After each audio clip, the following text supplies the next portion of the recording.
Hello, everybody. Good afternoon. It's Chris and Jackie and Chris, 7997 podcast. And I am throwing this subject at Chris unawares, okay? So, First of all, before we do that, welcome get back. you to do the tagline right. Oh, sorry. Welcome back to 7997 with Chris and Jackie, two black immigrants living our best life in Mexico. Doing our very You know best. what I mean? Like when you're trying to get the algorithm to be in your favor and they just not doing the tagline right. So people see in the first 3 seconds that, oh, that's what they're immigrants. Oh, okay, I see they're living their best. Okay. Did you fix it and now you can go back and edit? No, I'm going to leave it all in like this. So they know what I'm struggling with every day. Every day. Please, what is the topic that we are spending on me today? So I want to talk to you guys about, and with you, sir,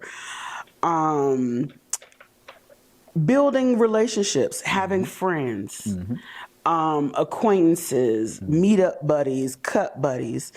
Because as an immigrant, there are a lot of things going on. When you are in a new space, a new place, a new country, we have a ton of visitors. We have folks who, even the short time we've been here, who have come, who have gone, who've even come back, right? Yeah. Some just literally disappeared. We're like, what happened to so-and-so? We're like, I don't know. We don't even know. We don't know. You see them randomly at the grocery store and like, oh, where you been? You know? And so I know for me, I am a relationship person. I love having friends.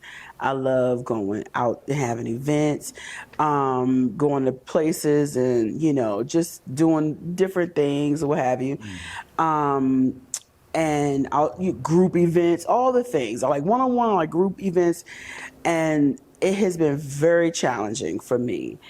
And it's also, there's just layers on layers on layers. When it comes to making friends. I have a good core of girlfriends, right? And I would say like maybe 4 or 5 good girlfriends. I think that if I needed help, I'll call, they would be able to help. And if they call me, which they have, I think it's been reciprocal, right? Yeah, It's been both ways. And so thank God for them, right? And then there's always subgroups and subgroups and subgroups.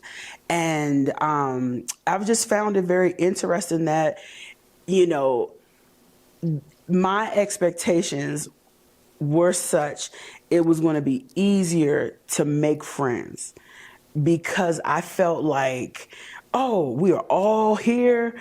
You know what I mean? We are all here. We want a better life. Everybody wants to, you know, everybody getting away from the States or, you know, we want that kind of, I don't know. Yeah. And just figuring that birds of a feather were going to flock together. And that's not so. No, I think it's very much so. Okay, say it. Because I'm saying my expectations was that basically, I put everybody in the same bus. I'm thinking, or in the same basket. I'm thinking everybody was going to come, be kumbaya, and we're going to be together. All us, especially us black Americans in Mexico. Yeah. All the black Americans, boom. And that's not the way it is. No, but like there is, I guess I don't want to say new term for it, but the term like intersectionality, right? Like I'm not just one thing. I'm not just black. I'm not just woman. I'm not just gay. Like I'm all these things mixed together, right? So like we're not here all just escaping America. We're not all here just in love with Mexico. We have all these different things that we're into, and some of us are into them together, here, like, right? You know, different places. You know, there's different cliques. Like it's still high school forever. Like that does not end. Like you have your clique of people that you were connected to, and there's other people that you know, and like y'all might connect over something else, but y'all don't connect over everything. So like you say, you have your core of 4 to 5, and y'all are probably a lot closer in a lot of different ways to say that, you know, you all kind of think and act and, you know, are alike in some ways.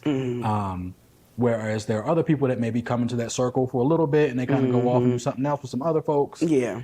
Maybe it's about who came here at what time together, what neighborhoods are you in. do you have children? Do you not have children? Yeah, that's You know, true. so like there's all these different things That's that true. connect us and disconnect us. And like we're not as black people who move to Mexico all the All same the thing. same, yeah. We're not monolithic. So like we Yeah. all have our different things. Me, I'm an introvert. I could be in the house all the time and be fine. I don't need to be hanging out with a bunch of friends. I don't know if we want to do a part 2 on this one because I'm telling you, mean- you're part of that experience too, Right. and that's been very challenging. You know, I mean, is that a new challenge though? I don't never want to go hang out. You know, every once in a while, if there's something new, I want to go for sure, right? But like, you know, there's a gallery crawl at Fabrica Aurora. Like I've been to Fabrica Aurora 5 times by now. The artwork has not changed. Ain't nobody selling nothing over there. yeah, we get the They're not artwork. selling to no change. artwork there. Oh my god! Other than the artists that are actually there, like painting on site, they'll have some new pieces. But like, other than that, it's like, okay, you just want to get out and just want to go do something. Yeah, stretch your legs. But generally, if I get out and want to go do something, I want to go see something. I Something haven't seen. different. Like we went to that empty, scary mall the other day. Like there's a mall across the street from Liverpool. Yeah, There's a wow. If I Shopping get my center. words together. Liverpool is anchoring a shopping center called Lucianaga. Across the street from there is Plaza Real del Conde, which I'm guessing was probably the mall before that mall got built. I'm okay, I assuming. can see that. Okay, But that mall is like, if you ever had a mall in your town that just won't die. got outdated, but it won't die. Like they keep lowering the price of the spaces, so somebody's in there. There's like a little clothing store, a little Like, shoe store, You like, is Pick and Pay still around? Pick Right. and Roses? but it's actually anchored by a whole grocery store we didn't even know existed. A whole store. Like it's literally hidden. There's no sign on the street. Like, Right. the entrance is off the back alleyway. It's Right. like, but it's almost like a Costco in there. Like, Yeah. you can buy in bulk and you get a better price. Or, wasn't there another grocery store that had that model of like if you buy a certain amount, then you get a cheaper Was it price? Shoppers Food Warehouse? It may have been that? Shoppers Food Warehouse.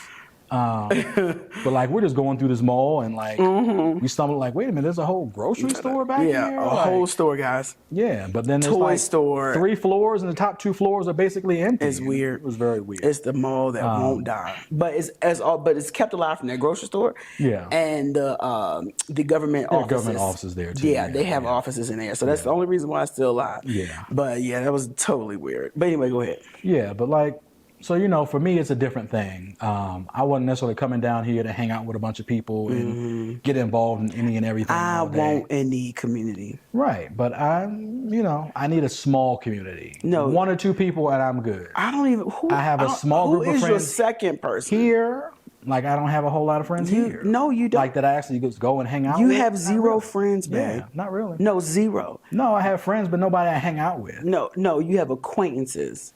Whatever you want to call them. Right now, could you call any? Absolutely not. No, so you don't have any That's why you're friends. here.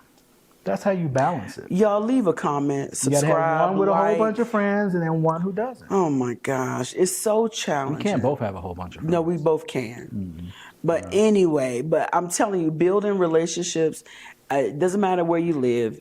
It does take effort, and you have to work at it and all those good things. And I'm willing to put in the work. But I did have a very weird, romanticized idea, and I think a really good visual for that was when we first moved here. And we would have, now, y'all, we've been here less than 3 years, but we have seen a huge uptick Oh yeah. of people of color coming, or let's say Black Americans coming here, either to move or to visit. So when we first moved here, there was a small community. I want to say it was maybe less than 75 people, Black Americans, I would say. I'm not even sure. Maybe 50, Probably, 50 yeah. 75 people. And every time we would see someone new, my eyes would, because that's what I'm like. I'm like, yeah, new friends. And I remember we were meeting Miss Mary at the Tianguis Market on a Sunday, I think. And you saw them first, and her daughter. Oh, And but it's okay. Just for anonymity, I don't want to say her I daughter's can't name. remember Just in case. I can't remember it anyway. Oh, okay. I remember it, but I'm only saying it because her name is special and unique, and just in case. Yeah. But Marie, you know who you are, but there's like 1,000 of them here, right?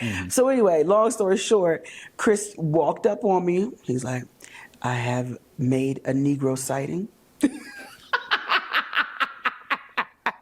but I need you to calm down just in case they don't want to engage. And so when he said it, I have made a Negro sighting. And I'm like, and he goes, but I need you to calm down in case they're not excited. Okay. And that's the thing. Like, that's the way I wanted to approach everybody. Right. Even like, Americans, and I want to say this too, Mm-hmm. and it's not necessarily just Black Americans. I have felt that way about other Americans. You know, when I hear, I'm like, ooh, is an American, and then I got put in my place real quick. yeah, because not everybody is here for the same reason. Yeah, There's literally people here who are trying to escape something else, not just political, but might even be some crime. There was a gentleman who was a psychologist, I think, who got extradited recently because he was a pedophile in the U.S. and he was hiding. Yeah. So, like, not everybody is in Yeah. That kind of situation, right? but not everybody is looking for that. here to make friends. Some people are introverted. Some people have to warm up to you. Some people are like, you know, you're in this new environment and you're always trying to understand how to interact with everything around you. Yeah. So somebody coming out of nowhere with a whole bunch of energy can be like, oh my goodness, Overwhelming. what's going on is overwhelming. Me. So like, even just like, can you calmly approach, you know, for Black folks who give you a head nod, and after the head nod, if you smile and right, then we know you're engaged. And sometimes you get the head nod and they like, and okay, that's it. and I'm done. on my way doing something. I might be passing through, whatever it is. But there's just, you know, a multitude of people here permanently, temporarily passing through. And I think one of the things that is probably the bigger challenge is like, how do you make genuine local friends? Those that aren't expats or coming from someplace else, those that are here, that speak Spanish, that you are might from run into. here. And like, I think there's also like, how do you make friends with people who aren't service people in service to you? So like a lot of your friends you pick up are because, you know, you do my hair, you do my nails, you know, you're a plumber. You cook for me. And you speak English, and then we get a chance to talk, and it's like there's this relationship that's established that is one of, you know, it's customer and transactional. service, and it's transactional. Yeah. And does that feel like a real friendship? And that can always grow into a real friendship. Yeah. But it also feels like, hey, this is my customer, so I have to be nice to my customer, kind of a thing. Yeah. So like, how do you even make relationships outside of the immigrant community and actually spread out into the people that are actually here? Yeah. And that becomes an even, I don't know if I want to say a better community, but just a different community, right? Yeah. Like there's a different way of being able to understand what's actually going on around you, that you need those local people to help you understand, that you're just not going to pick up on your own. Yeah. Being So able to learn the these cultures and complexities things. around friendships and relationships and who do I connect with and who I don't connect with. And it's not always just about the Americans and the Black people that are here, but like everybody is here. Yeah. So like there's always opportunities to make friends, but there's a level that you need to get to with your language, number one. Yeah. Because they don't speak your language. And even if they do, they probably don't speak it in the same way you do. Right. They don't get the same nuance of the language. The same way when you're learning Spanish, Right. you don't get all their nuance. Right.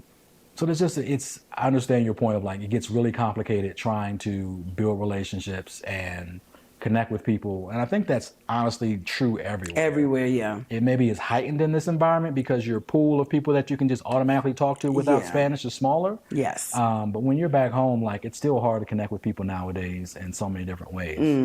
Yeah, it's interesting. It is definitely interesting. Yeah. So anyway, I just wanted to pour that out. You know, it's a challenge. So just make sure y'all are aware, you know, the type of personality you have and what you're going to want and or need, and make sure that you have space to let that grow and be malleable and flex. And I would also wager that the situation is not as bad as you might think. Because to me, to have your group of 4 to 5 that you know are strong, that are always there and got your back, like that's really your core everywhere, right? Like maybe you got, you know, 20, 30 on the fringes that you kind of talk to whenever you connect in certain ways, but you got a good, strong core here. And I think that's something probably a lot of people would be jealous of, to even say, hey, you know, I have people around me that I feel like are ride or die. That's my people I can go and talk when I need to talk. Yeah. Not everybody has that here, for whatever reason, you know, that is. And there are people that want it. Like, we've met people on the streets that really have been like, I've been here for 5-6 years and I really don't hang out with anybody. I don't really talk to anybody. Yeah. It's like, okay, sorry, but yeah. But you know what? To your point, though, those I think are the folks who have done the opposite of what you said. They have not reached out for the local friendships, right? Because you always can find someone who is in your stage and age of life. Yeah. So if that person that we've met, they're in their 40s and they've been here for the 5 and 6 years. They're that that expat who's lonely. Well, you haven't flexed, and pushed past your coffee shop person from being your coffee shop person to maybe being your friend. And there's actually like a lot of things going on here to get involved in and to meet people. Yes. If you so desire. Correct. And I still see people that just are not aware of the things that are going on. Like, we have stuff at the Collective all the time. There's stuff that happens all around town. New restaurant pops up and you talk to people about it, just having small talk or something like, oh, I didn't know that was going on. Like, are you in this group? Are you in that group on Facebook? Do you read the paper? I don't do social. Like, if you're not connecting in with the ways to get information, what are you supposed to do with that? Like, it's so interesting. There's a fair amount of effort you have to put on your part to go out and meet people. And, it's not just who you happen to run into every day. You're not just going to make friends with the Amazon delivery guy? Is that what you're trying to say? No, probably not. No. But it's good to do that. 'Cause it'll hook you up, There were times when, I went home and he took my package and threw it up on the balcony and it was waiting for me when I got home. So, gracias, amigo. It's always helpful. Yeah, so y'all just be mindful, okay? You got to be open for relationships and you got to ebb and flow and meet people where they are, right? And if you're not into that, don't be into that. It's fine. There's plenty of stuff to do in the house. What people say now, I'm enjoying my rent. Because guess what? I pay a whole lot for it. I'm going to suck it up. I'm going to enjoy my space in my house. Welcome back to 7997 with your host, Chris and Jackie, two black immigrants trying to live our best life in Mexico. I'm the Jackie part. Hey. As you can see, we are outside, living our best life here at Parque Juarez, getting some fresh air, some sunshine, and just talking about why people might be trying to escape the U.S. One of those big things is government. Obviously, it's a big deal. But safety. I think it's safety, cost of living, all those things. But I find if government is part of your reason of why you're leaving, how many of us actually shop for governments? Actually go and do the research and figure out, hey, I don't like what's happening at home. I want to go to this country because they have this president or they have this type of democracy or type of autocracy or whatever it is you might care to have. And that was something that I brought up to Chris because when we initiated the idea of moving, when I initiated the idea of moving, and we started looking at countries in Africa, that was actually what we were looking at. Yeah. Which was really interesting. We were looking at Ghana and Cote d'Ivoire and Rwanda, or pronounced Rwanda. That's really what we almost, I guess, sort of kind of settled on, really, before Mexico, right? The big thing about Rwanda is that they, as a country, have had a huge turnaround, from the genocide and the civil war they had into where 90s. They are now. Yeah. As being, it's huge. Most people regard it as one of the cleanest countries, one of the most well-run countries. Yep. But it's also not really a democracy, right?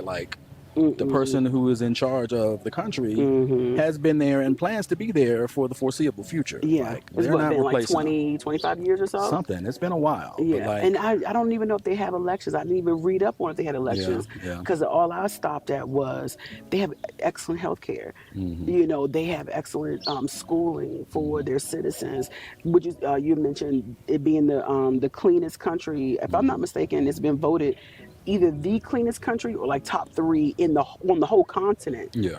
You know what I mean? They also are about, teaching their citizens and making sure everyone is up to date on technology, the business world. They have, I think, some of the most female CEOs, in the country. world. So they target things to be good and to be well with their citizens. So I'm like, okay, sign me up. Right, and you start comparing that to, you know, many democracies that are having all kinds of problems, and you go to another country where, you know, there's not a whole lot of democracy, but the person in charge seems to care about Right. the people that they are in lead of. So, Right. like, you know, you think about governmental styles, and you kind of brought up in America at least talking about democracy as being the correct thing and the voice of the people, and But then you have people that act a fool yeah, and are allowed to get back into power yeah, and do what they want to do and stay in power. So is it really a democracy? right, Because there is a chart, you know that, right? There's an international chart that they've actually scholars and leaders in whatever industry that is. But they, I guess, it's world freedom. I don't know. I don't know what degree you go to Degree school in world for, right? freedom, yeah. But it's, you know, the World Freedom Organization. probably international politics or international government or something like all that. Yeah. kinds, you know, those people who are studying what's going on around the world, and they've literally ever since Trump got in the office the first time, they were studying it, and if the U.S. was 10th, it went down. And it kept creeping down and going down and going down, and it's even further down. You know, especially with him not obeying orders, you know, judgments from the Supreme Court. Like, who does that? Yeah. Who does? You know what I'm saying? And So, I think, like, when we made the move to here, I don't know that we made a lot of insights into the government and how it's run. We did a little bit of research just to kind of get a feel for it. But, like, also, like, if you're not a citizen, you don't have the ability have the to rights. participate. Right. You can't vote. You can't, you know, really be a part of what's going on. You can kind of sit back and watch. You can Yeah. judge all you want to. Yeah. But, like, at the end of the day, nobody cares what your opinion is Yeah. because you're not a citizen we have here. no voting power. So, like, when I think about that as, you know, a reason to leave whatever situation is because you don't like the government, like, I feel like we're not necessarily going and searching for another government. We're almost kind of searching for a place where we don't have to worry about the government. Right. But then that is, we don't have to worry about it until we have to worry about it. Yeah.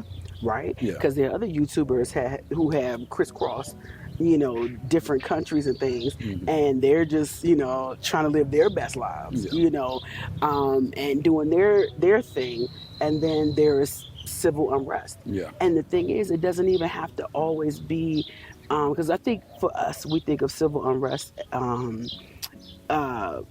I don't want to say only brown countries, but I don't know. I don't know. It just seems like when some kind of upheaval is going on, where there's starvation and sickness and disease, they always cut brown country, brown people. Yeah. No, like I remember when I was on my way to Africa, it was 6 years ago, I was trying to figure out my flight pattern. And so from Charlotte, there were like 4 different cities and countries I could go to. And I was, okay, cool, let me see. Am I going to go to Dubai to do my layover? Or am I going to go to France to do my layover? Am I going to England to do my layover? And I literally Google searched what was going on, what to do, you know, like for sightseeing, because I wanted a long layover. And in France, they were having civil unrest. Oh, yeah. They had shut down the Eiffel Tower. So it's like you don't think about it until you have to think about Until it it. hits your front door. Yeah. Right? Yeah.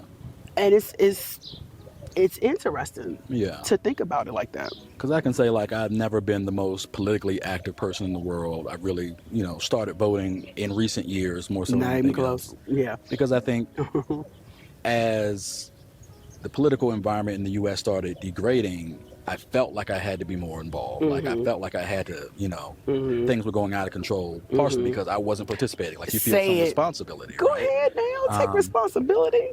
But again, when you're in a different country, like, the responsibility of the political climate is not on you. You are, you know, at the mercy of it at the most. Yeah. You're a willing, you know, viewer, but you're not a participant. Right. Right. So I think, you know, when I look at it now, like, I am glad in some ways that I don't have to participate. I don't have to think about it on a day-to-day basis because it was such a heavy burden to have in the U.S. Yeah. And to come here and not have to worry about, you know, is something from the top going to come down and trickle and destroy my life at some point? But now let's like pump the brake on that. $10,000 in my 401k going to disappear overnight because of you know, Right. somebody's But talking that's what I'm on about to TV. say. Pump the brake on that, because what happens in one place, there's a ripple effect, and we just don't know where the ripple's where we're gonna get that impact. Yeah. You know what I mean? Yeah. But specifically, you got the U.S. doing all these sanctions and tariffs and things like that, and just acting a plum fool, right? We're neighbors.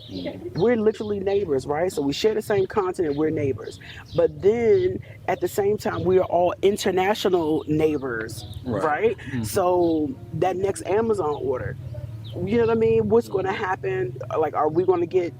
It's actually, is it going to impact us? Since let's say we're ordering from Amazon Mexico, will we get tariffs, or I tariff mean, like there's if we already were an importation charge, right? But you know what I even mean? before the tariffs. Is it going to be extra because? Probably. But Mexico isn't the one imposing tariffs to China. It's America. So if we order from Amazon Mexico, are we going to get a heavier tariff? It just depends where that product is sourced from. You think so? So, like things that we order in Mexico from the U.S. are going to be subject to whatever tariffs Mexico has put on the U.S. But I mean directly. But we can also get things directly from China to Mexico. Correct. And skip that. And skip that. Yeah. So we could benefit from being here. Yeah. Right. But to your 'Cause point, we can still get Temu in Mexico. Temu. I think y'all might have a pause on Temu in the and U.S. Sheen. if you want, low price, poor quality things from China. That's always an option. I say it like that. But it's just so interesting. Yeah. Just how are we going to be affected? How are we impacted? But to your original question, are we thinking about those things before we pull the trigger? Yeah. And go get visas and go get residences and Yeah. all of the thing and pack up and sell your stuff off. Are we thinking about the next country where we're going? Is it stable? Yeah. And like the best you can do is think about the near history, where it is at this moment in time. Where it might be in the future is a whole different thing. Like I don't know that anybody anticipated the U.S. would be in this place 20 years ago. I'm sure there's plenty of people that have come to the U.S. and be like, American dream, and I love it, and then they're in an environment now that's probably something they did not plan for. Right. So I think the best you can do is do your due diligence from what's available now, what you see in the recent history. Yeah. Talk to people on the ground who have some sense of what's going on. Yeah. But other than that, it's always a bit of a gamble. You never know what the future may hold in any realm, whether it's government or financially or what have you. So, you do the best you can with the knowledge you have, and you make a decision based on that. Right. Hopefully, it doesn't blow up in your face. My God. Hope it doesn't blow up in your face, my Lord. I know one thing though, I'm praying for all of us because we all in the same boat. This thing is about to get live and live in color. And I am startled at the amount of trauma, drama, and just wrongdoing that we're putting up with and we're allowing to happen. Whether you are a lay person like we are, lay citizen, and just not participating, not voting, not doing anything, all the way up to the folks who are in Congress, who are in the judiciary, who are in power. We all have power. Somehow we have power. In large or small form. Yeah, literally. And so it's shocking. It's shocking what's being allowed to happen right now. And I'm just praying for all of us, all of our safety, and that we're in the right place, the right time, doing the right things with the right people. Welcome back to 7997 with your hosts Chris and Jackie, two black immigrants trying to live our best life in Mexico. It's just me today. Jackie's out having a moo party or something, hanging out with the girls. I don't know. She'll tell you about it some other time. But I guess today what I really wanted to talk about was what's your motivation? When we're talking about moving abroad, leaving the place you're in, going to someplace new, what's really motivating you? What kind of motivated me for this conversation was a discussion I had in a Facebook group for the Mexico Relocation Guide, which I want to give a big shout out to. You may have seen us do videos for them in the past. It may have been something that draws you here to our channel. It's something we use on a regular basis. This is not, sponsored or anything by them. I just think it's a great resource. I paid for it myself out of my own pocket. And I think it's a great resource for anyone looking to relocate to Mexico. And the woman, Mariana, who runs the Mexico Relocation Guide, put up a post in this Facebook group and said, hey, I'm really tired of seeing businesses profit or try to profit off of using fear to drive people to Mexico, to drive their business, whether they're facilitating or helping people or whatever the case may be. She's tired of seeing them use fear as their main motivator. I can speak from firsthand experience, like she really is about the love of Mexico and wanting to draw people down rather than using fear to kind of run people away from the United States and into, Mexico or even some other country that, a particular business might be trying to help facilitate people to move to. So I can understand that viewpoint. I can understand like wanting to have the right motivation behind your business. That's something I think we look to here at this channel as well. Like, we have a love for Mexico and we're here because we enjoy Mexico. But on the flip side of that, we are also here because we wanted to leave the United States. There was a sense of fear for us to be there in the way things were. And this was back in Trump's first presidency, not even all the new things that have kind of come out from the second presidency. So I understand like there really needs to be sort of that dual motivation, I think, for a lot of people. Like, you have to have a reason to leave. If you feel like you're comfortable and you're good where you are, like, there's probably not a whole lot of reason for you to leave. But you also kind of should want to, or should enjoy or love or like the place you're trying to go to. I think if you end up trying to just, run away from a problem, you might end up running into another problem if you're not looking to understand the place where you're going and understand, what benefits you can get out of it and what might draw you towards it rather than just running away from something. And on our channel, we do have a little bit of a mix of both of those things. Like, you'll definitely see content from us that is maligning what the state of the U.S. is right now, because it's something that we're not very happy with, and I think a lot of people aren't, and that's another way for us to connect with an audience who probably feels that same way. But on the flip side of that, you'll also see us living everyday life in Mexico, sharing the things we enjoy, sharing the reasons why you should come here, why it should draw you down, and not just be a way to kind of make you want to escape this, environment that you're in the United States that you may not be enjoying right now. So there's definitely a need, I think, for both of those things in the equation. And you always want to check your own motivations, whether you're a content creator or a business or just someone who's looking to get up and move at some point. Check your motivations to make sure that you're not running away from a situation that you don't like and running into a situation that you might not like even more because you're not even looking at the place you're going. You just want to get away. So even thinking about our content, like, there's content when we look at, we do all kinds of things here, and there's certain content that definitely does better than other things. So like, we've noticed that anytime you try and pit United States against Mexico in some way, like, that just draws in, I think, that conversation, that conflict, that argument of like, which is better, which is, treating each other worse in what situation. Like, there's all this sort of, I think, built up animosity around it, and that, that anger and that negativity can definitely fuel more views on our content. So that's always something we're looking to kind of explore a little bit more, because we know you guys watching it want to see that and want to participate in that conversation. But we also know that, like, that just can't be the only thing we talk about. You can't just be all negativity all the time. Like, there has to be some balance to it. So we're looking at, like, last week I posted my birthday, like, in a great restaurant, in a beautiful environment. Like, there's a reason for us to be here. It's not just because it's not the United States. It's because we actually enjoy Mexico. We enjoy San Miguel. The weather is beautiful. The restaurants are great. The environment is nice. The people are nice. The cost of living is a lot better than where we were. There's reasons for us to be here, and it's not just about, some type of escapism to get out of the United States. So if I backtrack to that original conversation that sparked this, there was a lot of sort of comments in there that really talked about, a lot of people being happy that she's kind of brought this up. And, I think feeling that same sort of, concern around, seeing a lot of negative imagery being put out there to help motivate people to make that move and possibly, help out someone's business who's trying to help you relocate from one place to another. But there's also, on the flip side of that conversation, people who have really real feelings of fear. Like, if you're someone who is, on the spectrum, if you are LGBTQ community, all these things that are now sort of like othered, right, that are sort of pushed out of being normal now. There's a very, palpable fear that something could happen to you, that, if something does happen to you, government's going to look the other way. We see situations where people are being deported for whatever reason they feel like. stuck in other countries and can't get back home. So there's a lot of things that are changing in a lot of ways that people just really aren't ready for and don't feel comfortable in. And I've heard it, phrased as just being like uncertainty.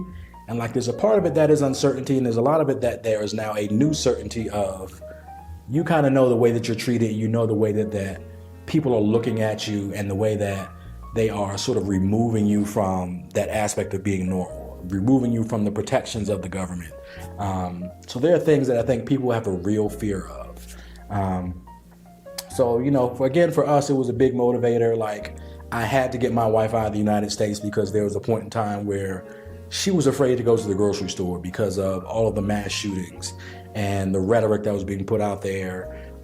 Really was sort of not even anti against these things. There was no, push towards gun laws, no push towards reform.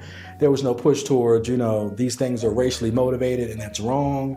It was really just kind of like, oh, well, we gotta, not have the crazy people with guns. And like, okay, everybody has guns.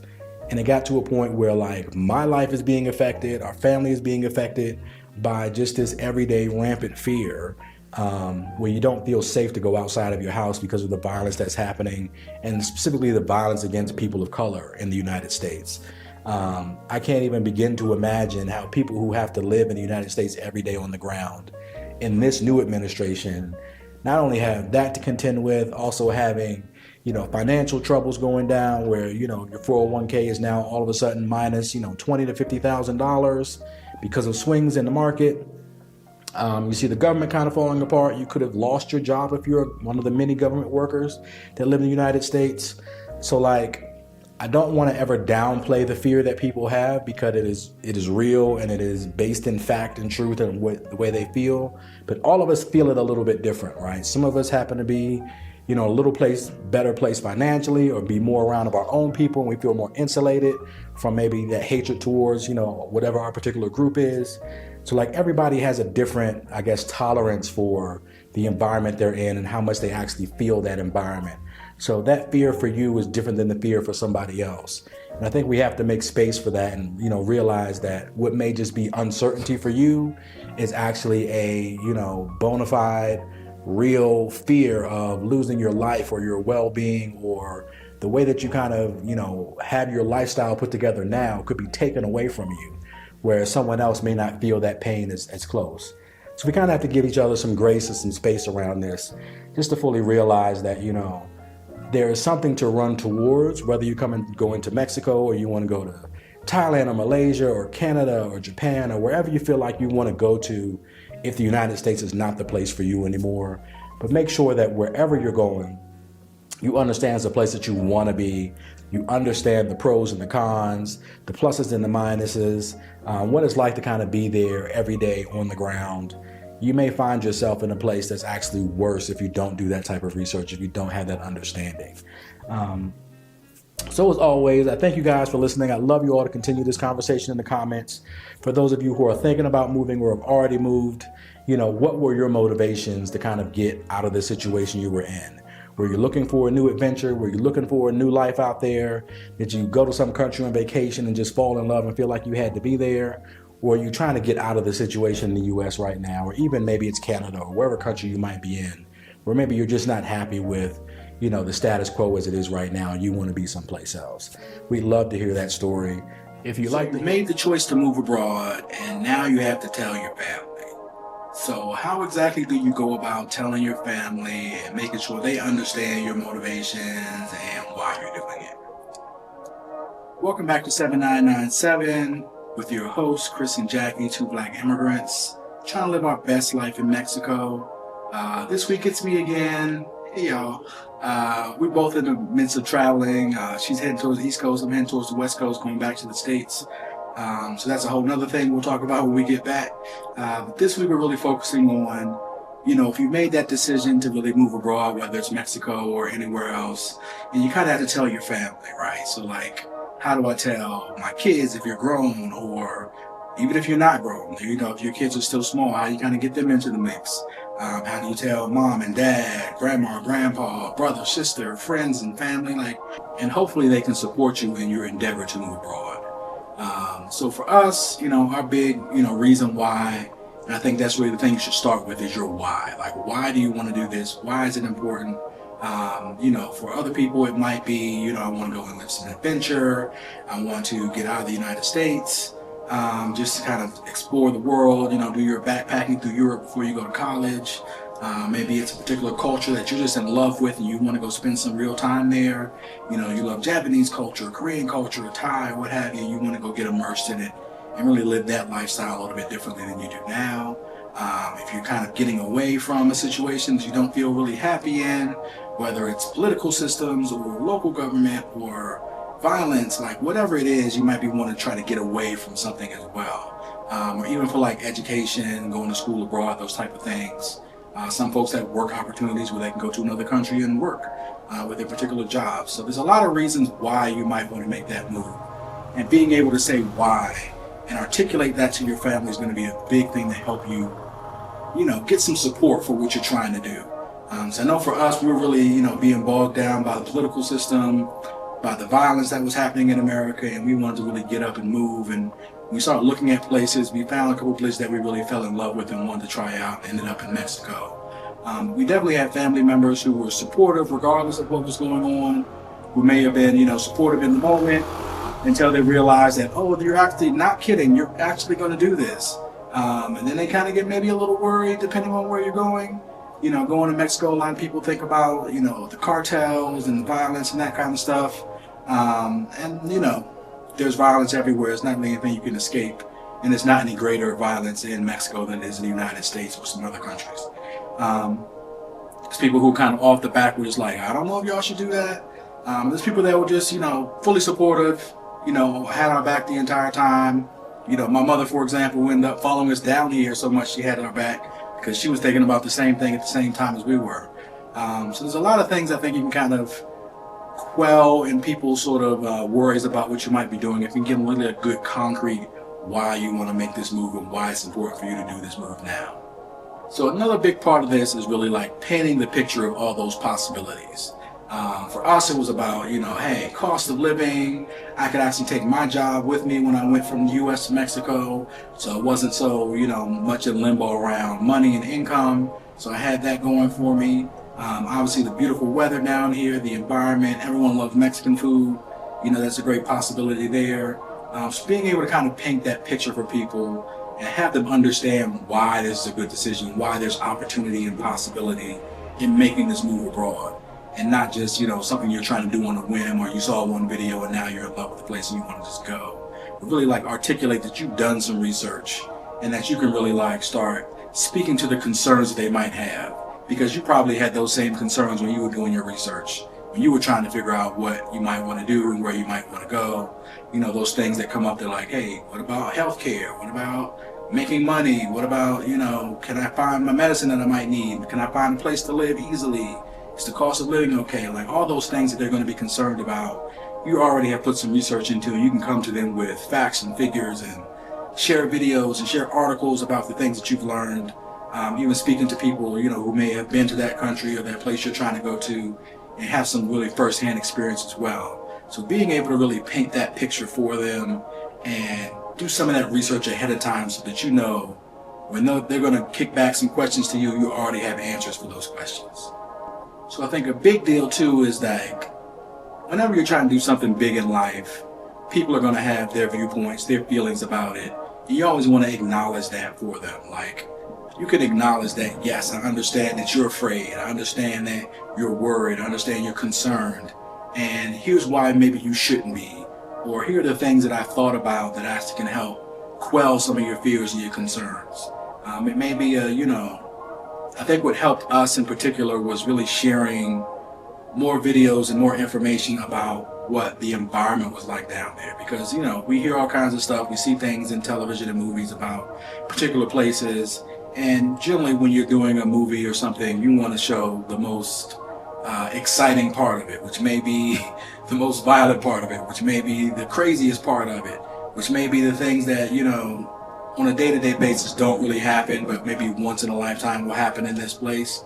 So really trying to give people a real down-to-earth view of where you're going and what you're doing so that they can fully understand that, you understand what they're going through, you understand their fears and their concerns, and you've already gone and done the research to figure out, how can you paint the real picture of what you're going to be going and get involved into. A big part of that is really just looking at all of the small details, the practicalities you're going to need. If you're going to another country, there's a whole lot of paperwork generally involved in doing that. There's, visa requirements, and you got your passports, and, whatever type of identification you need to have in that country. In Mexico, we have, a couple of cards, residency cards, and RFC numbers, and tax ID numbers, and all these things you kind of need to have just to kind of live a normal life and be part of society here. So it's really important that you show, your family and your friends that you've done your homework, you've looked at all the possibilities, all the small minutiae that it takes to kind of make this thing happen, and you're not just sort of out on a whim and you might, hit the border one day and like, oh, I didn't know I needed all this stuff. I just kind of came across the border and thought I was going to live. Like, you've actually thought this through. You know what's going on. So you're looking at safety concerns and healthcare and all the other practicalities of day-to-day life living in a place. I think another big thing is people are going to think that the distance is going to be too big to overcome. And I think in this day and age, it's a lot easier to stay connected than if it were, 30, 40 years ago.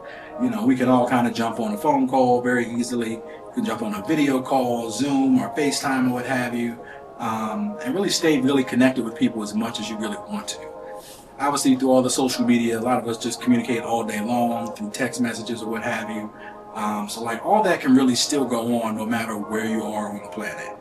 You may have to adjust with some time zones. You may be leaving more messages and more video messages more so than talking in real time. But it's all doable. I think if you have a plan to make sure that, friends and family know that you want to stay connected and you will stay connected, and you're not necessarily going to just disappear off the face of the earth and never talk to them again and they never hear from you. Because these are the people that love you and, want to be in your life and want to be a part of your life. And it obviously gets harder to do that the further you are in distance away from them. So making sure that you have a plan in place to make sure that you're staying connected, talking with folks, and really maintaining the relationships that you have regardless of the distance between you.